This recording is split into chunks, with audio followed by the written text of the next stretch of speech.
Hey everyone, and welcome to the 2024 downhill season. There's been a lot of big racing announcements made in the last week or so, and with some big things shifting around, we want to get you all caught up on the 2024 downhill Southeast season. I've lured Neko here to my favorite Mexican restaurant, El Chapala, here in our home base of Pisgah Forest, to unlock all this early season info.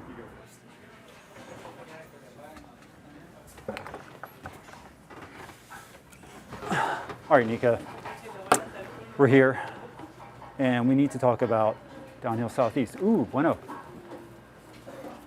Thank you. Una horchata. Horchata.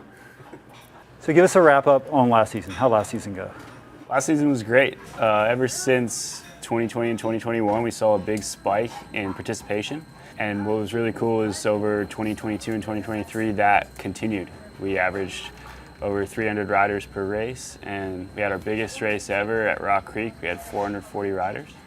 So that's really cool to see. What's really inspiring for me is most of those are younger kids. So more than 3/4 of them are under 18, which is really cool and positive for the future. Even like the 12 and under, 14 and under classes are some of our biggest in the entire race. What are those kids saying about the courses? Are they pretty psyched on them? They are. I think when we switched to having a separate course for Cat 2, 3, and Cat 1s, that really opened up the amount of riders that we were able to see. Both are not compromised. You know, you have a course that's catered to the pros in Cat 1s and can be harder, and then one that's a little more mellow for people that are just getting into it. Of course, except for TTC. Everybody's got it spicy the whole way down. It is, but it's a tough one. There's not too many ways off of that mountain. Yeah. We're literally between two cliffs. Yeah. You have one way to come off that cliff, basically. So. But we actually have big plans. I'm sure we'll get into it more, but we're going to go out there and widen up the track, try to make it better on both ends. Cool. We'll touch on that in a little bit. So give us the season wrap up on like the frameworks team, because definitely some big ups and some big downs. So how did the season go for you? Personally, I came into the season feeling really good, like better than I have the past 4 or 5 years. I had a really good result at Crankworks Rotorua, and I felt great on the bike. Like I came in the next week to Tennessee National like really feeling confident, and unfortunately had that crash there where I broke my pelvis, and that was definitely my worst injury. That thing like is still bothering me, 6 months later. But right at that time, Asa kind of came in really hot, and I pretty much gave him all the support that I had lined up for myself to race the races that he was old enough to do. So he did all the Crankworks, and he did most of our downhill Southeast races, and then the US Open, other big national races. So yeah, he crushed it. Yeah, I mean, you throwing that support at him was great, because he literally came in and shook the scene up a little bit. And it was not even a little bit, a lot. So that was really great to see. So thanks for giving him that support, because it's cool to see that going on. So for going into the 2024 season, what's something new overall? Like what's new overall for the season that we can see that's going to be maybe a little different, but not shake things up too much? I'd say on our side, we're just a well-oiled machine. Downhill Southeast isn't doing anything too crazy. The big thing is like integration with other events. Now we're seeing a lot more racing going on.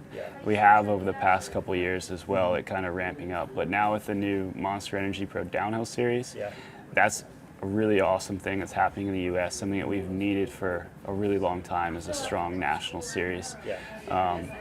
Windrock being bought by Aaron, and the Tennessee National ramping up as well. Another big event, plus national champs back for the second year at Rock Creek. We have so many big races in the Southeast and in the country. So more so now, like we can, as Downhill Southeast, sit back and say like, hey, we're really proud of all this that's going on, and we need to fit in and all work together. So that like for the racers that are doing the races, they look at their total season and plan, their flow, their schedule, when they can be at which race. And if the whole thing works, then it's way better for everybody and better for the riders. That's the main goal. One thing we've noticed with Downhill Southeast is Yeah, it's regional, but it has a national draw. I mean, we've had some international riders show up as well. But, you know, with Asa and like Jack Peterson, some Southern California people coming out, like it's good to start integrating and knowing where you're at with schedule-wise for, you know, working with these other series. Yeah, totally. I mean, a big goal is to get our schedule out early. Yeah. People can start planning. We were able to put that out, a preliminary schedule in August. And then all we really had to do is add the series finals once we confirmed that, which we just confirmed last week. So I think it's really important for people to be able to play. Nice. Well, you just mentioned how you put that preliminary schedule out in August, and then things kind of got shook up a little bit. So talk to us about like kind of how the season got changed around a bunch.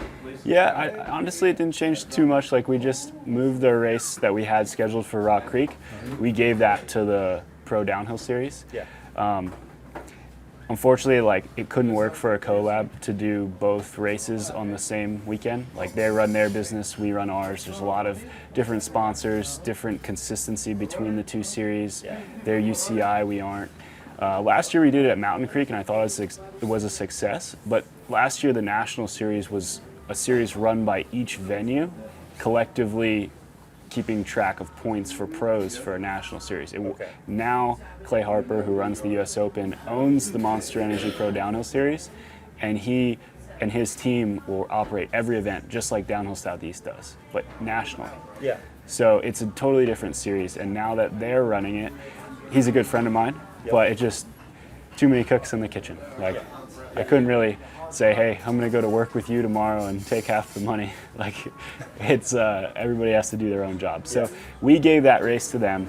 For the riders, it's the same weekend that they were planning to come to Rock Creek for Downhill Southeast. Now it's the Monster Pro Downhill Series. So that's the same weekend. It's just not one of our points races for Downhill Southeast. Then we added the series finals at Snowshoe, and Snowshoe really wanted to have the World Cup this year, and it didn't work out between their negotiations with the Warner Brothers. So they were looking at things that they could do to keep that momentum going, and we talked about possibly doing multiple Downhill Southeast races there, and it came up to where like, hey, let's do the series finals plus another race. So really based on our preliminary schedule, we just gave Rock Creek away to the Pro Downhill Series, same weekend, same venue, and we added the series finals, which we said were to be announced, which are going to be at Snowshoe. Cool. All right, one question that we've been seeing pop up a lot online and comments and stuff is, why no Rock Creek for Downhill Southeast? Well, I think for the riders' sake, there's just too many races there. We have the Pro Downhill Series, as we just mentioned. We have national champs. We have a Big Mountain Enduro. We have collegiate nationals. And also Big Mountain Enduro has added a downhill race. True. Big Mountain Enduro has a downhill series now, a 4-race series. So there's a lot of opportunities to race at Rock Creek. We only have so many courses. We're going to try to, even with the races we have planned, change the courses so it keeps it fresh for the riders. But it just, from my opinion, I thought Rock Creek was going to be visited too many times this year. I mean, it's oversaturated. I think so. And national champs is in a 2-year cycle, so this will be probably the last year for the Rock Creek right now.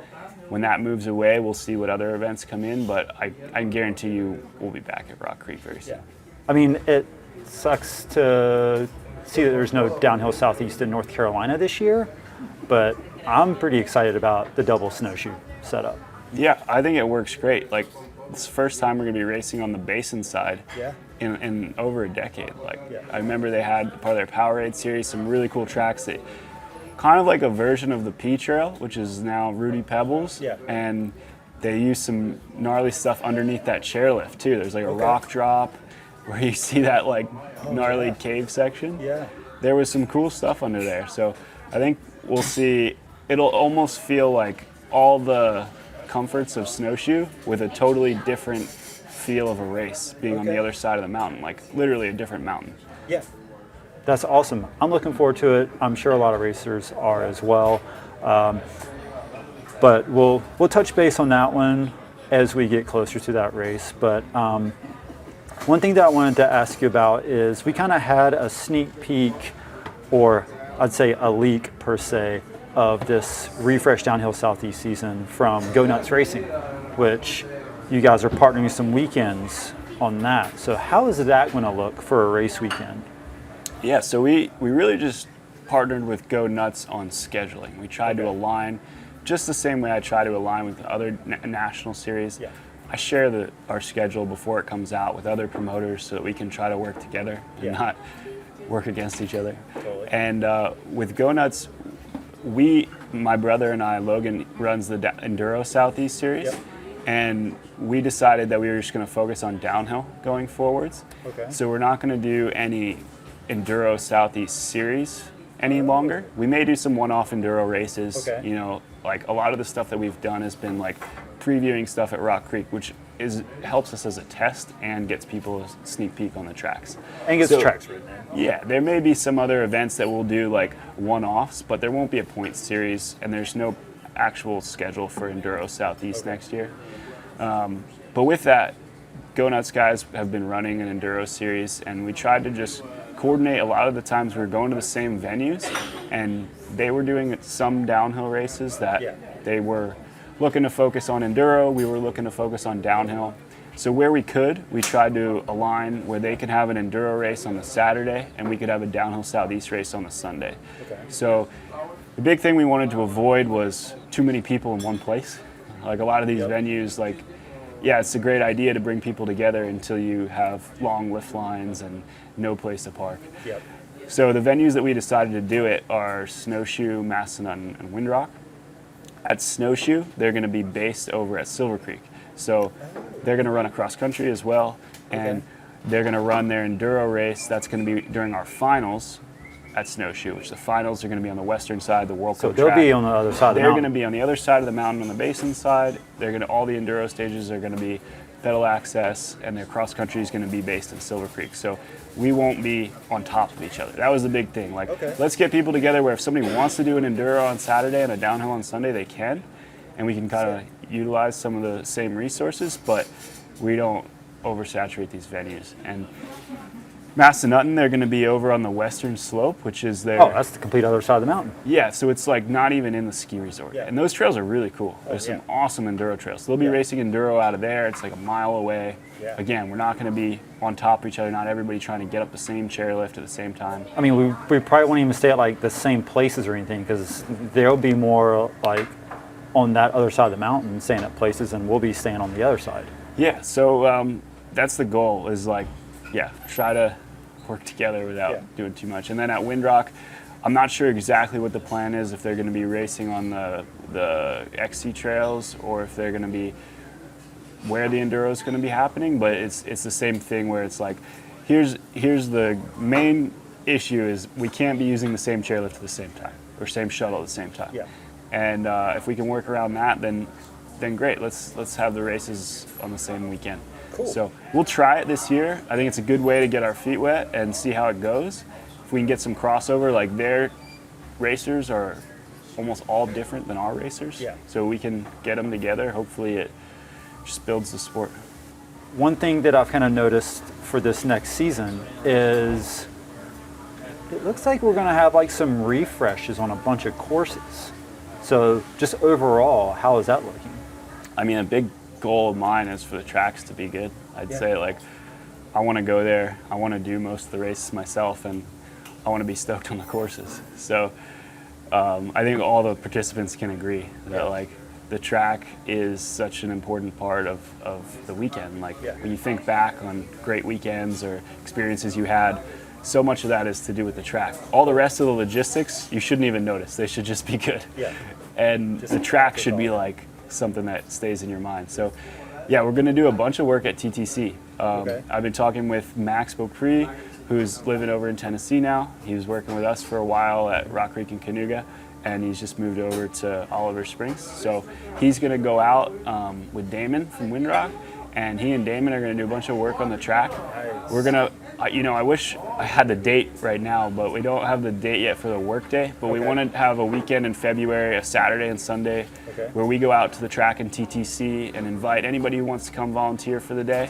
And we did that when we first built the track, and we had 20 people come out, and we were all just swing and rogue hose, and we actually built that entire top section by hand in a weekend with like just 20 people that wanted to come hang out and dig with us. That top section's so sick. It's so sick. Yeah. So we'll probably have a work day some weekend in February once these guys can get out there and do the bulk of the work on the track in advance. We'll go through and tidy it up by hand. But really the goal at TTC, our Cat 1 and Pro participation is the same as all the other races. Our Cat 2-3 is way less. And I think it's totally because of the track and the time of year too. Like often the weather is like, you're not sure if it's gonna rain or not. It's early season. Yeah. But we want to try to go through and figure out a way to make that top section a little wider. It's pretty narrow right now. Yeah. So if we can make it wider, it'll be faster for the pros, and then it'll be less intimidating for the Cat 2-3 riders. Yeah.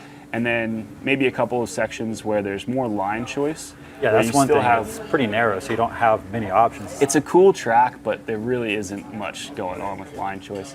I mean, we built the whole thing by volunteers over the past 2 years, and it is a cool track, but it's just too narrow. So that's probably the one that's going to get the most work this year is TTC, and I hope some of the Cat 2-3s watching or listening to this will give it a chance, because we are going to try to make it a significantly more inviting to newer riders than it has been. Okay, awesome. That's good to hear.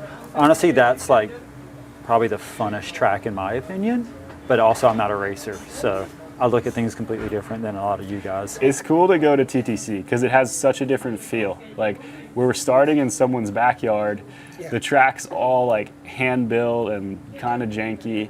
And then we go to a race at Snowshoe on the World Cup track at a ski resort, one of the nicest ski resorts in the country. So for down in Southeast to have like both extremes it's pretty cool. We're able to do stuff like that. You got Troy heckling you from his deck when you drop in to like going into like dropping in on like super nice course you've seen on TV. Yeah, exactly. It's great.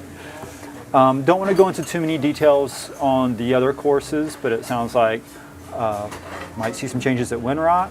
Yeah. I mean, just to quickly touch on them all, like Massanutten got a new chairlift, so that's awesome. Like that's why we had to cancel the race last year. It was supposed to be done by end of July. It got pushed back. We canceled it early enough where it wasn't going to be the week before we were telling people that we weren't going to be able to do it. So chairlift's done now, high-speed quad. That's going to make everything way nicer at Massanutten. To build that, they had to destroy a lot of their bike park trails, so their whole bike park is getting a refresh. So that'll include sections of the racetrack too, which now it's also sat for a year. There was no mountain biking there. It'll be fresh and in better shape than a whole summer worth of getting beat on. I'm sure there'll still be plenty of rocks though. Oh yeah, there's no getting around that. Snowshoe, like I said, will be on the basin side. We're gonna We're doing basin side first. basin side is the June race. Okay. And then western side on the World Cup tracks, the finals in July. Okay. So yeah, we're working closely with those guys to make sure that basin track is going to be long enough and challenging enough for the pros. That's definitely a concern, is like the basin side's a bit shorter, but they know that and they're stoked to have it. I think it's going to be, of all the places we can possibly race in the Southeast, it's going to be awesome to race the Snowshoe basin side. Will there be two courses on basin side? It may not be two completely different courses if we race part of the Rudy Pebbles track. Like maybe there's some harder sections in addition for the Pro Cat 1s, and then the Cat 2-3s race the full Rudy Pebbles. That's to be determined, but something along those lines. Who knows? Maybe not even that track. That's what was suggested so far. And then Windrock, I know Aaron really wants to build a bunch of new tracks. They have the new shop opening up. They want to get a new shuttle drop that's a little further up the road.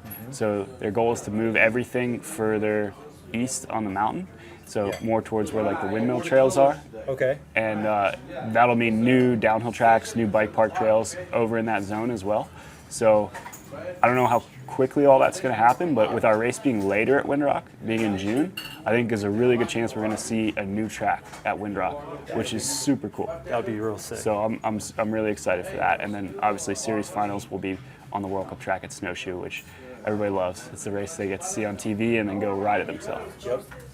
How do you think pro turnout is going to be this season for us? I really think the first couple races are going to be pretty big. They're a good opportunity for people to get some races in before the season starts. That's normally when our biggest pro race, as far as like not number of riders, but the best riders in the country doing our races are always early season. But I think that with no World Cup in North America, with it being more challenging to race overseas now, there'll be a lot of riders treating the national races and the regional races as their focus for the year. So we'll see some guys that are doing Downhill Southeast and the Monster Energy series as that's their summer. So I think it'll make for a more competitive series for us. Awesome. Let's see, what else did I have here? Will Frameworks be having a presence at races offering demos or anything? We're not necessarily going to offer demos. Like, maybe I'll let someone hop on my bike if they really want to. But for the year, we've sold all the downhill bikes we're going to make. We'll start next year. We'll do another run of bikes. Okay. But for now, like, we'll actually have 2 demos at Rock Creek. They'll be like high-end rentals. Okay. We bought 2 extra complete build kits for having a medium and a large there. Okay. And people can rent it out like a rental bike at a higher price, and then if they end up buying one the next year, then they'll get that off their purchase.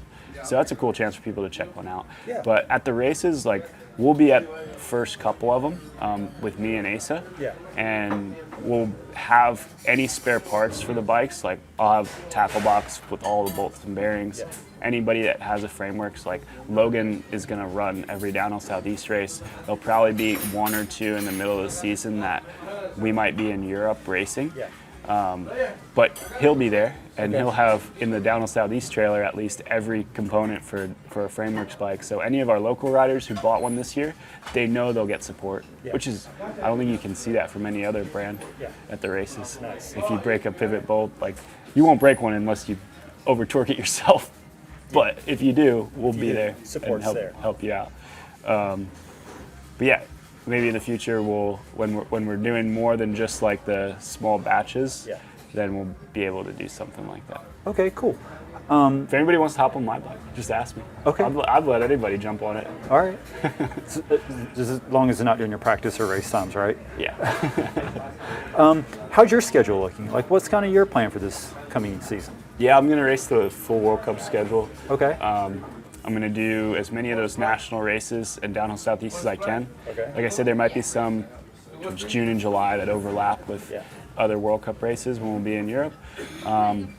My focus more so is on helping Asa, and we actually signed another rider to the team that, in addition to Asa and I, that should get announced in the next week or so.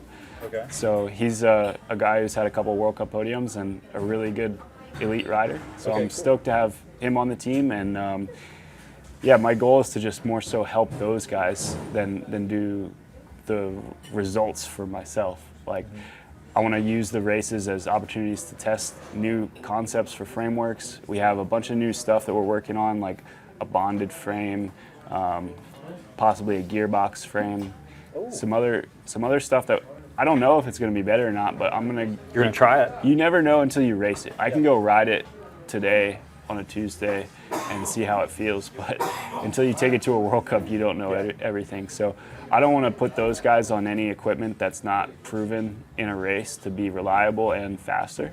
So I'll go do that. That's kind of like where You're going to be like the guinea pig. Yeah, I'm happy to do that. I'm the team owner, and like everything that I've learned through my career with like what you need and what kind of mindset you need to be in and what distractions you have, what things you don't want on a race weekend. Now as like the team owner, I'll try to keep those guys having the things they need and none of the things they don't. Well, dude, sounds like we've got an awesome 2024 season coming up between Downhill Southeast, you, us at the Gravity Co-op. We've got a huge stack schedule of awesome races that we're looking forward to covering. Anything else? I think we covered most of it. Obviously, we'll throw the schedule up on the screen so everybody has a chance to get that in their calendar. And then, we're looking forward to expanding the videos we put out with you guys. You guys do an amazing job with that. Thank you. And I think it's something that sets Downhill Southeast apart, that we can offer that level of event coverage. Yeah. The hope is that kids watch it and think that they want to go sign up for another race. There's not many other races that are televised that you can watch. The schedule comes up at the end, the next one's in 3 weeks, and you can sign up for it yourself, even if you've never raced a downhill race before. Exactly. And I think that's really cool, and I hope that over the next few years, that outreach, like even if only 10,000 people on YouTube watch it, that's way more than the 300 riders that were there that day. So we're getting it out to a lot more viewers and exposing the sport to new people. Cool. I think it's awesome. To kind of finish things up, give me a high and a low from 23. I'd say the high was just how many riders we had at Rock Creek. That was just so cool to see. Low, for me, it was the injury. Yeah, totally. Obviously, worked through it. From downhill southeast side, canceling the race at Massanutten. That was a bummer. tough decision. It was like 6 weeks out, and they weren't sure if the chairlift would be done or not. And I just thought it'd be better to let people know now than try to hope that it gets done, and then the week before it's not done. Yeah. So Was the chair, would it have been ready in time? I never checked. To be honest. It was like we ended up canceling the race, and then last summer was definitely like I was getting back on the bike, and I just raced world champs, and then was getting ready to race the last couple World Cups myself. And you had nationals at home to Yeah. like prep for, so you were just like, Once we like worked that out with Massanutten, we set our date for this year and decided to cancel it for last year at the same moment.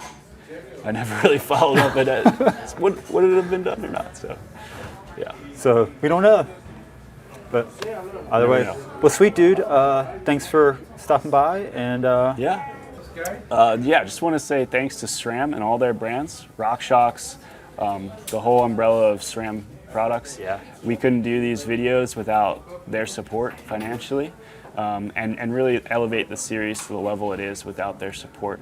Worldwide Cyclery provides prizing for all of our riders, and Maxxis has been supporting our series for the past 5 years, and they have provided prizes as well. It's pretty cool to get a downhill casing tire from Maxxis that you'll actually use when you get on the podium. yep, heck yeah.